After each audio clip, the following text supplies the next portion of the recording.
दोस्तों नमस्कार. Good morning all my friends. How are you? I think you are hale and healthy. So myself a writer, English writer mainly. My name is Vijay Kumar Pal and I have some books which are being written by me. This is the book Black Dots of Terrorism by Vijay Kumar Pal in English. Discriminated Hindus by Vijay Kumar Pal in English, and published on the Rudra publication and the Saswat publication and Astitva publication, Bilaspur, Chhattisgarh. This is my book, Blender of Blasphemy. In Blender, this book is with the context of the non-Muslims who are the most suffered by the Islamic Gunism. This is famous Fangs of Cobra. Rudra publication Bilaspur is the publication. So दोस्तों, मेरा नाम विजय कुमार पाल है. मैं एक अंग्रेज़ी लेखक हूँ. मैंने 10 किताबें लिखी हैं. मेरी जो किताबें हैं वो गूगल, अमेज़ॉन, फ्लिपकार्ट पर मिल जाएंगी. अस्तित्व पब्लिकेशन बिलासपुर पर ब्लेंडर ऑफ ब्लास्फेमी किताब लिखी है, और रुद्रा पब्लिकेशन पर इन्वेडर्स एंड हिडन फैक्ट्स है, और शाश्वत पब्लिकेशन पर डिस्क्रिमिनेटेड हिंदूज है. तो ये 3 पब्लिकेशन है. जब इन 3 पब्लिकेशन को निकालोगे, इन किताबों के नाम से मेरी और न 5 किताब जो कि शाश्वत पर है, वो सारी खुल के सामने आ जाएंगी. एक पर 5 हैं, एक पर 4 है, एक पर 9 है, वो सब आ जाएगा. तो दोस्तों, आज हम बताने जा रहे हैं कि बुरे काम का बुरा नतीजा क्यों भाई चाचा एक भतीजा. ये आपने गाना सुना होगा, चाचा भतीजे का गाना है. हम बहुत छोटे थे, ये पिक्चर हमने देखी थी. टपरी में बैठकर, टपरी जानते हैं, छान फूस के अंदर जो आती थी, जब हमारा विजयनगर एक अर्बनाइज हो रहा था. जस्ट लाइक ए विलेज था. विलेज से कुछ ज़्यादा और सिटी से कुछ कम गाज़ियाबाद में जो विजयनगर एक बहुत बड़ा मोहल्ला है, यानी सेमी अर्बनाइज था. और आज हम जो आपको बताने जा रहे हैं किस्सा, कि किस तरह मोहम्मद ने गैर मुस्लिम खजाने को लूटा, उनके खजांचियों को मारा. हमने कल ही ये बताया था. तो जैसी करनी वैसी भरनी. मोहम्मद की पत्री को लूट के बाग के कारण कत्ल कर दिया गया. लूट का बाग मतलब मोहम्मद ने एक बाग लूटा था यहूदियों से. जैसे कर्म मोहम्मद ने किया, उसका फल पूरे परिवार को भुगतना पड़ा. लूट का माल मोहम्मद की बेटी फातिमा का काल हो गया. और क्या है, मोहम्मद ने पूरी ज़िंदगी लूटपाट की और लूट के माल की अपनी बेटी को दिया. तभी माल की वजह से उसकी बेटी का काल बन गया ये माल. तो दोस्तों, आज इसी बारे में हम आपको चर्चा करेंगे. और फातिमा, जैसा कि सबको मालूम है कि मोहम्मद की एक लड़की थी, एक सबसे बड़ी लड़की थी, और मोहम्मद उसको बड़ा प्यार करते थे, जिसकी शादी उन्होंने अपने ही चचेरे भाई हज़रत अली के साथ की थी. यानी पहले वो चाचा और फिर उसका पति बन गया. तो इस्लाम में इस तरह की मूर्खताएं, बेवकूफ़ियाँ, रिश्तों को शर्मसार करने वाली घटनाओं के असीम उदाहरण हैं, अनंत उदाहरण हैं, जिनका न कोई और है न कोई छोर है. तो दोस्तों, आज हम फातिमा के बारे में, जैसा आपको विदित है कि फातिमा खदीजा बिन खुवैलिद से, जो कि मोहम्मद की पहली पत्नी ईसाई थी, उससे पैदा हुई थी. और ये फातिमा जो थी बहुत ही मोहम्मद को प्यारी थी.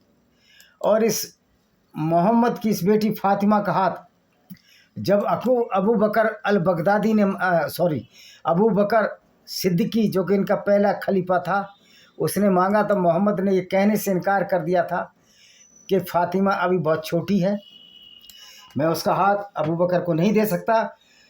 और बाद में इसी पैगंबर ने उसी अबू बकर की 6 साल की लड़की आयशा बिनते अबू बकर से शादी की, और 9 साल की उम्र में उसका मोलेस्टेशन किया. Yes, he was 54 and Aisha binte Abu Bakr was only 9 years old. She was only 9 years old. यही बात नूपुर शर्मा ने बताई थी, लेकिन बीजेपी के कायर राजनेताओं ने और सुप्रीम कोर्ट के कायर और मूर्ख जज ने नूपुर शर्मा को डांट दिया कि तुम्हारी वजह से झगड़ा हो रहा है, वे मूर्ख जज. मूर्ख बीजेपी के नेता हो, ये जो कुरान में पूरी दुनिया में झगड़ा हो रहा है, कुरान की वजह से हो रहा है या नूपुर शर्मा की वजह से हो रहा है? यानी कि सच्चाई बताने से अगर झगड़ा होता है तो आप उसको प्रोटेक्ट नहीं करोगे, यानी आप झूठ को सही मानोगे। ये है मूर्खता हमारे नेताओं के, हमारे सुप्रीम कोर्ट के नकली जजों की। अब ये बागे फतक क्या था? देखो, फतक मदीना के पास एक मरुद्यान था, मरुद्यान बोलते हैं ओएसिस। आपको पता है कि अरब में पूरा रेगिस्तान है, और जो जो जहाँ पानी होता था, जिसको नखलिस्तान भी बोलते हैं, बाग होते थे। तो ये बाग फतक एक ऐसा गांव था, मुसलमानों द्वारा जब फतक पर कब्जा, क्योंकि लूटते थे तो पूरा गांव इन्होंने कब्जा कर लिया यहूदियों का। और जो ये हिस्सा, चूँकि मोहम्मद लूट के माल में 20% लेता था, तो इसमें ये बाग फतक मिला जो कि खजूर का बाग था। अब ये देखिए इसकी कार 7वीं शताब्दी ईस्वी में खैबर मरुद्यान यानी ओएसिस या नखलिस्तान भी कहते हैं इसको, में यहूदी जनजातियां निवास करती थी, जो खजूर के पेड़ उगाकर अपना जीवन यापन करती थीं। यह मरुद्यान 3 क्षेत्रों अल नताल, अल शिक्र, अल कतीबा में विभाजित था, जो संभवतः रेगिस्तान, लावा के बहाव और दलदल जैसे प्राकृतिक मोड़ों से अलग हो गए थे। यानी कहीं दलदल आ गई थी, कहीं लावा आ गया था, कहीं ऊंच नीच थी, यानी कि एक डिमार्केशन हो गया था। अच्छा जी, मोहम्मद का अब ये इसमें क्या थे? गोदाम अस्तबल थे, प्रत्येक किले का एक कबीला था। ये कई किले थे और सारे यहूदी रहते थे। लेकिन जब मोहम्मद पैदा हुआ और इस तरह इसने लूट की विचारधारा को आगे बढ़ाया, जिसको कि हम इस्लाम के नाम से जानते हैं, तो बागे फतक भी इन्होंने लूट लिया कि मोहम्मद तो लूटता ही रहता था। मोहम्मद तो सर्टिफाइड रॉबर था। यहूदियों की ज़मीनें, उनकी औरतें, उनकी बेटियों को लूट कर उनके साथ बलात्कार करता था और करवाता था। ये तो इनकी किताबों से ही ले रहे हैं। तो ये जो पैगंबर था 628 में खैबर की लड़ाई में मुसलमानों की सफलता के बाद फतक के यहूदी निवासियों ने अपनी आधी संपत्ति के बदले में शांति संधि की गुहार लगाई। क्योंकि महमूद पहले चिट्ठी भेजता था, जैसे आज रंगदार भेजते हैं, दाऊद इब्राहिम भेजता है, अरुण गवली भेजता है, ये चिट्ठी भेजता था, या तो हमें ये दो, हमने लूटने आ रहे हैं, तुम्हारी लड़कियों को भी लूट के ले जाएंगे, उनके साथ बेइज्जती करेंगे, उनको बाजारों में बेचेंगे। कि तो इस्लाम की ये तरबियत है, इस्लाम इसी तरह से आगे बढ़ता है। तो बेचारे यहूदियों ने कहा, भाई हमारे को शांति दो, हमारी औरतों को मत लूटो। यद्यपि इससे पहले खैबर के 3 कबीलों बनु कुरैजा को, बनु नादिर को लूट चुके थे। ये बनु नादिर कबीलों को लूट चुके थे कि मोहम्मद को जब भी औरतों की और पैसों की जरूरत होती थी, ये यहूदियों के कबीले लूट लिया करता था। जिस तरह के अहमद शाह अब्दाली ने भारत की हिंदू स्त्रियों को लूटा। और मैं उन नए नवबौद्धों को भी ये कहना चाहता हूँ, ये दलित और मीम यानी मुस्लिम और जो दलित समीकरण और बुद्ध समीकरण बना रहे हो, अबे मूर्खों, तुम्हारी बुद्ध की मूर्तियाँ इस इस्लाम में तोड़ी। तुम्हें ब्राह्मणों से विरोध हो सकता है, उनके क्रियाकलापों से विरोध हो सकता है, लेकिन आपने ना वेद पढ़े हैं ना कुछ पढ़ा है। आपको सनातन वैदिक धर्म से आपने पढ़ा है कि कभी? अगर मनुस्मृति गलत है तो उसको पढ़िए और उस पर टिप्पणी करिए, हमें कोई एतराज़ नहीं। लेकिन आप इस्लाम के हाथों खेल रहे हैं, जिसको अम्बेडकर ने भी मना कर दिया था कि इस्लाम में गुंडागर्दी इंसानियत के खिलाफ। तो तुम नवबोधों को कोई अकल नहीं है, मूर्ख हो तुम लोग। और बौद्ध धर्म का भी मैं सिराजा बिखेरूंगा, किस तरह से उस अंधविश्वास और पाखंड भरा पड़ा है। तो ये कि देखिए, खैबर के विपरीत फतक में जब इन्होंने लूट लिया आदि शांति के लिए, तो आयत नंबर 59 के अनुसार ये मोहम्मद का था। कुछ प्रमाण है कि मोहम्मद ने फतक का अपना हिस्सा फातिमा को उपहार दिया। जब आयत 26 यानी चैप्टर 17 का 26वां खुलासा हुआ और जब मोहम्मद जीवित थे, तब उनके प्रतिनिधियों ने संपत्ति का प्रबंध किया। यह सिया लेखकों का दृष्टिकोण है, जिसमें अल कुलैनी और अल अय्यासी शामिल है। सुन्नियों में अल सयूती, अल दहाबी इस दृष्टिकोण के हैं, जबकि अल जुरजानी, इब्न कथीर एक बहुत बड़ा लेखक था जिसने इस्लाम के बारे में लिखा। और मज़े की बात है, इन लेखकों की वजह से ही पूरा इस्लाम का सिराजा बिखर गया। और इससे पता लग गया कि मोहम्मद एक सर्टिफाइड लुटेरा था, औरतों को लूटकर बाजारों में बेचता था, औरतों से बलात्कार कराता था, छोटी बच्चियों से शादी करता था, मेंटल डिसऑर्डर का शिकार था और पीडोफाइल था, जो छोटी बच्चों के साथ इंटरकोर्स करते थे। तो इनकी किताबों ने मोहम्मद का बहुत भेद खोल दिया है। पता नहीं ये मोहम्मद के दुश्मन या दोस्त हैं। उस समय इन्होंने लिखा होगा कि मोहम्मद की तारीफ, इनको लगता होगा कि हमेशा ये मोहम्मद ज़िंदा रहेगा, इस्लाम ज़िंदा रहेगा। लेकिन अब उसका उल्टा हुआ, मोहम्मद की पोल खुलती चली आ रही है। अब क्या हुआ, जब ये मोहम्मद मर गया 632 में, तो क्या हुआ, 632 में मोहम्मद की मृत्यु के बाद और उनकी खिलाफत के आरंभ में जब वो खलीफा बना, अबू बकर के बारे में कहा जाता है कि उन्होंने फातिमा के फदक बाग को जब्त कर लिया और उसके एजेंटों को बेदखल कर दिया, क्योंकि लूट का माल था ना भाई। इस बात पर अलग अलग विचार है कि उसने ऐसा क्यों किया। संभवतः क्योंकि उसने मोहम्मद से सुना था कि पैगंबर विरासत नहीं छोड़ते हैं, या मोहम्मद के कबीले जो बनु हाशिम था, वो भी एक यहूदी कबीला था, बनु हाशिम के प्रति अधिकार दिखाने के लिए, जिन्होंने अब तक अबू बकर के प्रति अपनी निष्ठा की प्रतिज्ञा नहीं की थी, इसने निष्ठा की प्रतिज्ञा ही नहीं की थी, यह शायद मोहम्मद के अंतिम संस्कार की रस्म से बनु हाशिम द्वारा उसके बहिष्कार के प्रतिशोध में। यानी कि अब उसके बाद क्या हुआ, अन्य लोगों के अनुसार सुन्नी अल धलधुरी मृत्यु बताते हैं कि फातिमा ने अबू बकर पर आपत्ति जताते हुए कहा कि फतक उनके पिता की ओर से एक उपहार था। उनके प्रति अली और मोहम्मद के घर की एक नौरानी जिसका नाम ऐमन है ने फातिमा के समर्थन में अपनी गवाही देने की सूचना की कि ये बाग फातिमा का ही था। कुछ खातों के अनुसार फातिमा अपने 2 बेटों को भी गवाह के रूप में लेकर आई थी।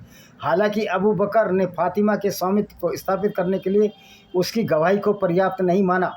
इस्लामी कानून के अनुसार गवाह के रूप में 2 पुरुषों का और 1 पुरुष और 2 महिलाओं की आवश्यकता थी, क्योंकि औरतों की गवाही 2 पुरुषों की गवाही 4 औरतों के बराबर होती है, या 1 पुरुष की गवाही 2 औरतों की बराबर होती है। हालांकि अबू बकर ने फातिमा के स्वामित्व को स्थायी करने के लिए उसकी गवाही को पर्याप्त नहीं पाया। इस्लामी कानून के अनुसार गवाह के रूप में 2 पुरुषों का और 2 महिलाओं की आवश्यकता थी, 1 पुरुष या 2 महिलाओं की। खेतिया यहाँ कहते हैं कि फातिमा ने अपने मामले को मजबूत करने के लिए मोहम्मद के साथ अपनी निकटता की उम्मीद की होगी, क्योंकि वो उसकी बेटी थी। सिया इसी तरह का तर्क देते हैं। एक सिया खाते के अनुसार अली ने अबू बकर को यह बात बताई, अली जो मोहम्मद का दामाद था, कहा कि सबूत का बोझ अबू बकर पर था, न कि फातिमा पर, जिनके एजेंट विवाद के समय भूमि का प्रशासन कर रहे थे। सज्जादी ने यहाँ टिप्पणी की, इस्लामी कानून में स्वामित्व का निर्धारण करने में कब्जा निर्णायक कारक है, जो कब्जा कर ले, यानी कि लूट है ना, गुंडागर्दी है इस्लाम। तो जैसे भारत में वक्फ बोर्ड है, तो इस्लाम एक गुंडागर्दी है, सर्टिफाइड गुंडागर्दी है, डकैती है। और इस्लाम को मानने वाले डकैती क्या करते थे मोहम्मद के ज़माने में। सुन्नी जो सिबल इबन अल जोजी और सिया अल तबरीसी बताते हैं कि अबू बकर अंततः फातिमा को फतक वापस करने के लिए सहमत हो गए, लेकिन उनके सहयोगी उमर ने उन्हें मना कर दिया। उमर जो दूसरा खलीफा बना, जिन्होंने अबू बकर द्वारा लिखे गए कार्य को फाड़ दिया। मोहम्मद के विरासत की हदीस क्या कहती है? सबसे अधिक संभावना जो हदीस है इनकी, ये बताती है अबू बकर ने फातिमा के स्वामित्व के दावे को खारिज कर दिया। उसने अपने पिता की संपत्ति से अपनी विरासत की मांग की थी। अबू बकर ने इसे भी खारिज कर दिया, यह कहते हुए कि मोहम्मद ने उसके परिवार को बेदखल कर दिया था। व्यक्तिगत रूप से पूर्व को बता रहे थे कि पैगंबर विरासत नहीं छोड़ते हैं और जो पीछे छोड़ते हैं वह सार्वजनिक संपत्ति है जिसे खलीफा द्वारा प्रशासित किया जाना चाहिए। अबू बकर शुरू में इन कथन के एकमात्र गवाह थे जिन्हें मोहम्मद के विरासत की हदीस के रूप में संदर्भित किया गया था। अबू बकर ने कहा कि वह मोहम्मद की तरह उन संपत्तियों का प्रबंधन करेंगे। उनके परिजनों को अब सामान्य भिक्षा पर निर्भर रहना चाहिए, जो कुरान है उसकी शुद्धता की स्थिति के कारण उनके जीवन काल में उनके लिए निषिद्ध था। अबू बकर ने मोहम्मद के रिश्तेदारों को लूट में उनके कुरानी किस्से 8:41 और आयत 59:7 से भी वंचित कर दिया, जिससे पहले वो सामान्य दान के बदले हकदार थे। इस आयतें ही उतार दी जाती थी। तो अब इसकी मौत कैसे हुई? देखिए, फातिमा की जो मौत हुई, अब सवाल ये आता है कि फातिमा को उसका बाग तो छीन लिया, और इस बाग की वजह से फातिमा की भी मौत हो गई। वो किस्सा भी मैं आपको बता देता हूँ। फातिमा के घर पर हमला, लो इसी में मिल गया, तो इसकी मौत हुई। फातिमा की मौत लूट के माल में, कहते हैं ना चोरी का माल मोरी में, तुम बेटा लूट करोगे तो इस्लाम तो लुटेरों का गिरोह है। इस्लाम है क्या? इस्लाम लुटेरों, बलात्कारियों और कातिलों का गिरोह रहा है शुरू से ही। आज भी यही काम करते हैं जगह जगह। देखो कितने पागल होते हैं, कभी योगी जी को गाली, कभी मोदी जी को गाली, कभी किसी को गाली, कभी किसी गाली, कभी हम हिंदुओं की लड़कियां ले जाएंगे। तो ये तो सर्टिफाइड गुंडे हैं, और इन सर्टिफाइड गुंडों के साथ ये चंद्रशेखर रावण और मायावती जैसे मूर्खाधीश उनसे हाथ मिलाने की कोशिश कर रहे हैं, जबकि उनकी नज़र में भी मायावती और चंद्रशेखर रावण की इज्जत एक कुत्ते से भी ज़्यादा नहीं है। क्योंकि इस्लाम तो जानवरों से भी गया भी तो बताता है गैर मुस्लिमों को, तो इनकी भी कोई इज्जत नहीं है। अब फातिमा के घर पर हमला, इस्लामी मोहम्मद की बेटी फातिमा के घर पर एक विवादित हिंसक हमले को, सब विवादित नहीं है, विवादित तो इसलिए कि उसको उनको हमला नहीं करना चाहिए, लेकिन हमला हुआ ये सत्य है, ये कोई विवादित नहीं है।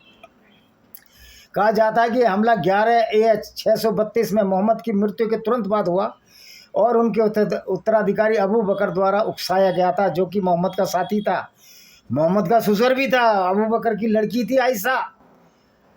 हमले का उद्देश्य फातिमा के पति अली को गिरफ्तार करना था, जिन्होंने अबू बकर के प्रति अपनी निष्ठा की प्रतिज्ञा को रोक दिया था। छापे के दौरान उसकी चोटों से मोहम्मद के 6 महीने के भीतर युवा फातिमा का गर्भपात मृत्यु का कारण बढ़ा। हुआ क्या था कि ये मोहम्मद अली को ढूंढने गए, फातिमा निकली, दरवाजे कपाट को इतनी जोर से बंद किया जो अली को मारने गए थे कि फातिमा दरवाजों के बीच में फंस गई, उसका गर्भपात हो गया। तो भाई जब गुंडों का गिरोह होगा तो ये तो आपस में भी लड़ते हैं, सिया सुनी लड़ते हैं, ये तो इनके 73 फिरके हो गए हैं। तो जब कोई गिरोह गुंडागर्दी के नाम पर चलता है, ये अलग बात है कि उसको अब ये मजहब मानने लगे, लेकिन ये मजहब भी गुंडों का है, ये गुंडाई मजहब है। उपरोक्त दावों द्वारा शिया द्वारा आगे लाया गया और इस्लाम की 2 सबसे बड़ी शाखाओं सुन्नी द्वारा स्पष्ट रूप से खारिज कर दिया गया है। सुन्नी शियाओं में तो लड़ाई होती है। अब ये देखिए ये है सुन्नी इस्लाम का मानना है कि मोहम्मद की मृत्यु के बाद फातिमा की मृत्यु दुख से हुई और उसके बच्चे का प्राकृतिक कारणों से बचपन में मृत्यु हुई। अब ये बताओ उसका गर्भपात क्या ऐसे ही हो जाएगा और गर्भपात में बच्चा मरा हुआ आएगा?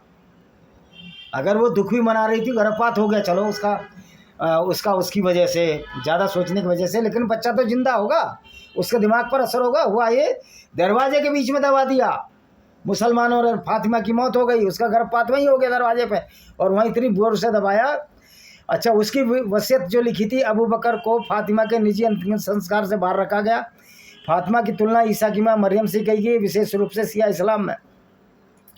अब ये बताओ, जो फातिमा थी, सिर्फ एक बाग के वजह से फातिमी का कत्ल हुआ, ये था इनका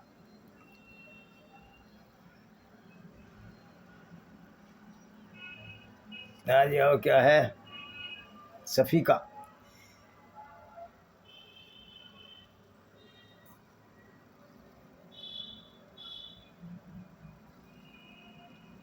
हाँ जी, अब जो इसका फातिमा का जो संस्कार होता है, मोहम्मद के परिवार को शामिल नहीं किया गया था सफीका के मामले में, और उन्हें दफनाने की तैयारी कर रहे थे। अधिकांश मुहाजिरिन भी इसमें शामिल नहीं थे। मुहाजिरिन जो कि मक्का से मदीना आए थे, उनमें से कुछ ने अबू बकर का विरोध किया और सुन्नी अल्प बलधुरी और बनु हासिम, उसका मोहम्मद का कबीला, उनके साथी विरोध में फातिमा के घर एकत्र हुए। मेडेलुंग के अनुसार उन्हें मोहम्मद के चाचा अब्बास और उसके साथी जुबैर भी शामिल थे। फातिमा सहित प्रदर्शनकारियों का मानना था कि उनके पति अली मोहम्मद के असली उत्तराधिकारी थे। संभवतः गदीर खुम में मोहम्मद की घोषणा का जिक्र करते हुए कहा जाता है कि अली ने अबू बकर या उसके प्रतिनिधियों को यह स्थिति समझाई। ऐसा भी कहा जाता है अली और फातिमा ने अंसार से उनके घर जाकर मुलाकात की और उनसे समर्थन की अपील की। अंसार वो थे जो मदीना में पहले मुस्लिम हुए थे, उनको अंसार कहा जाता है। सफीका बैठक के तुरंत बाद अबू बकर ने कथित तौर पर अपने सहयोगी उमर को अली की निष्ठा की प्रतिज्ञा हासिल करने वाला काम सौंपा। जैसा कि सुन्नी अल तबरी से 923 से संबंधित। बाद में अली के निवास पर एक सशस्त्र भीड़ का नेतृत्व किया गया और धमकी दी, अगर अली और उसके समर्थक अबू बकर के प्रति जो पहला खलीफा बना निष्ठा नहीं दिखाएंगे तो घर को आग लगा देंगे। यहाँ अल-तबारी लिखते हैं कि उमर चिल्लाया, अल्लाह की कसम, या तो तुम अबू बकर के प्रति निष्ठा की शपथ लेने के लिए बाहर आओ या मैं घर को आग लगा दूंगा। देर से जल्दी हिंसक हो गया। अल-तबारी के अनुसार जुबैर अपनी तलवार खींचकर घर से बाहर आया और लेकिन किसी चीज़ पर ठोकर लगने के बाद उस पर हमला किया। फातिमा के अनुरोध करने के बाद भीड़ अली की प्रतिज्ञा के बिना पीछे हट गई। फातिमा चूँकि मोहम्मद की लड़की थी, वापस चली गई। जैसा कि सुन्नी अल इमामा व अल सियासा में बताया गया है और प्रोटोसिया अल यकूबी द्वारा। हालांकि फातिमा सुन्नी अल तबरी के विवरण से अनुपस्थित है। अब बाद में क्या हुआ? मेडुलंग का मानना है कि बाद में एक लेखक था, अबू बकर ने अली का बहिष्कार कर दिया और साथ ही बनु हासिम पर भी अली के प्रति अपना समर्थन छोड़ने का आरोप लगाया। कह रहा ये अली अपने कबीले के साथ ही नहीं है, जो मोहम्मद का भी कबीला था। परिणाम स्वरूप प्रमुख लोगों ने अली से बात बनना कम कर दिया। आयशा को जिम्मेदार ठहराए गए। एक सुन्नी हदीस के अनुसार हेजल्टन इसी तरह लिखते हैं कि अली ने मस्जिद में अकेले प्रार्थना की। जाफरी कहते हैं जिन लोगों ने शुरू में अली का समर्थन किया वो धीरे धीरे दूर होते गए और अबू बकर के प्रति अपनी निष्ठा की प्रतिज्ञा की। ऐसा प्रतीत होता था केवल उनकी पत्नी फातिमा, उनके 4 छोटे बच्चे ही उनके पक्ष में रहे। हेजल्टन लिखते हैं महज अल बलाचा में अली को इस हादसे का एक बयान देने के अनुरूप उसी समय अली ने पहले ही खिलाफत को बलपूर्वक आगे बढ़ाने के प्रस्ताव को टकरा दिया। अली ने कहा ये तो हमें बनना है, हम उसके दामाद हैं और भाई भी हैं। मोमिन कहते हैं अली की खिलाफत के लिए बचा हुआ कोई भी समर्थन खत्म हो गया क्योंकि उन्होंने अपने दावों को आगे बढ़ाने से इनकार कर दिया। अली भी डर गया, अकेले थे। उमर को उनकी गंभीरता और स्त्री द्वेष के लिए जाना जाता है। उमर गालियां दिया करता था औरतों को, और पैगंबर मोहम्मद भी औरतों को गाली दिया करते थे। तो गालीबाज थे, लुटेरे थे, बलात्कारी थे, कौन सा गुण नहीं था इनमें? अवगुण नहीं था, सारे अवगुणी थे। उमर की कठोरता को आयशा द्वारा एक सुन्नी परंपरा में उद्धृत किया गया है कि क्योंकि उमर को अली और अबू बकर के बीच सुलह के लिए कथित प्रयास से बाहर रखा गया था। उमर को पूछा ही नहीं। कहले ने उमर की अपनी बहन के खिलाफ हिंसा की घटना का वर्णन किया है जब उसने उमर से पहले इस्लाम कबूल किया था। महिलाओं के साथ कठोर व्यवहार के लिए उमर की प्रतिष्ठा थी, जिसके कारण उम्म कुलसुम बिन्त अली ने उसके विवाह का प्रस्ताव का विरोध किया था। ये उमर उसकी अली की बेटी से भी शादी करना चाहता था। इनके यहाँ तो कुछ है ही नहीं, मूर्खता की एक चरम पराकाष्ठा है। तो दोस्तों फिर हुआ क्या, उसके बाद क्या हुआ, ये गए, ये देखो ये है कैसे उसका आक्रमण कैसे हुआ। किताब सुलेमान इब्न कैस में सफ़ीका के बाद का ज़्यादातर विवरण सुन्नी ऐतिहासिक स्रोतों से मिलता जुलता है, लेकिन इस किताब में अली को वश में करने की नई नाकाम कोशिशों के बाद अधीर उमर द्वारा फातिमा के घर पर किए गए छापे का सर वर्णन भी है। यह विवरण सलमान मृत्यु 32,653 के अधिकार पर वर्णित है, जो पैगंबर अली दोनों के करीबी साथी थे। इस विवरण के अनुसार अंतिम गतिरोध में फातिमा ने भीड़ को घर में प्रवेश करने से मना कर दिया, जिसके बाद क्रोधित उमर ने फातिमा की विनती को नज़रअंदाज कर दिया और दरवाजे में आग लगा दी और घर में घुस गया। फातिमा के प्रतिरोध करने पर विवरण में वर्णन है कि उमर ने म्यान में रखी तलवार से उस पर शारीरिक हमला किया। भीड़ जल्द ही अली को काबू कर लिया और उसे घसीट कर ले गई। सूफी बताते हैं किताब के एक थोड़े अलग संस्करण में भी फातिमा के गर्भपात का जिक्र है, जबकि एक और संक्षिप्त संस्करण में इस घटना में सिर्फ उमर की भूमिका का जिक्र है। अच्छा देखिए, कामिल अल ज़ियारत को अल कुम्मी द्वारा संकलित किया गया किताब है, जो एक प्रतिष्ठित द्वादंशी परंपरावादी थे। इस पुस्तक में छठे इमाम जाफ़र अल सादिक को दी गई एक हदीस शामिल है, जिसमें पैगंबर को इसरा यानी कि रात्रि के दौरान मुसलमानों के हाथों उनके परिवार के हिंसक मौतों के बारे में सूचित किया गया था। उनकी बेटी फातिमा के लिए रिपोर्ट में उनके घर पर छापे के दौरान लगी चोटों के कारण उसका गर्भपात मृत्यु का उल्लेख हुआ। दरवाज़ा बंद कर दिया था ना, वो फंस गई थी दरवाजे में, बड़े बड़े दरवाजे होते थे। नतीजन इस परंपरा को फिर से द्वादशी हदीस के हलकों में प्रमाणित माना जाता है। तो दरवाजे से वो फंस गई। अब बहुत सारी किताबें हैं, लेकिन वीडियो लंबा हो जाएगा। आप समझ सकते हो, जो लूट का माल है ना, जो मोहम्मद ने लूट मचाई, उसी लूट की वजह से उसकी बेटी फातिमा की जान गई, उसके दामाद अली की जान गई और फातिमा के बेटे की जान गई, नवासे की जान गई। तो ये मोहम्मद का करैक्टर था। तो कहते हैं ना कर्म लौट कर आता है, तो मोहम्मद को उसके कर्मों ने मारा। न सिर्फ उसको मारा, उसको तो जहर देकर मारा यहूदियों ने, पर उसकी आगे आने वाली जनरेशन भी उनके गलत कर्मों के कारण धन लिप्सा और काम लिप्सा की पूर्ति के लिए उनके बच्चों के साथ भी व्यवहार हुआ, जो लाजमी भी था, होना भी चाहिए। टिट फॉर टैट तो होना ही चाहिए। कर्म लौट कर आए तो गीता का उपदेश बिल्कुल सही है कि जैसे कर्म करेगा वैसा आपको फल मिलेगा। वो भगवान वाला फल नहीं देता, ये तो गाने हैं। फल वही देते हैं जिनके साथ गलत कर्म किए जाते हैं। और वो लोग अगर जिंदा हैं या जिंदा हैं, जिनमें ताकत है, जिनके रगों में खून बह रहा है, जो जिंदा लाश नहीं है, वो ऐसे कुकर्मों का बदला अपने हाथों से लिया करते हैं। और इस तरह का बदला आज भी लेने का युग है। अगर कोई हम पर इस्लामिक आदमी हमला करता है तो हमारी ड्यूटी है कि उसको एलिमिनेट करें, उसको ख़त्म करें। बाढ़ में जाए कानून, बाढ़ में जाए पुलिस, जब हमारी रक्षा ही नहीं कर सकती तो हमें अपनी रक्षा खुद करनी होगी। इसी के साथ हम इस वीडियो को विराम देते हैं। वंदे मातरम, जय हिंद, आपका दिन शुभ हो।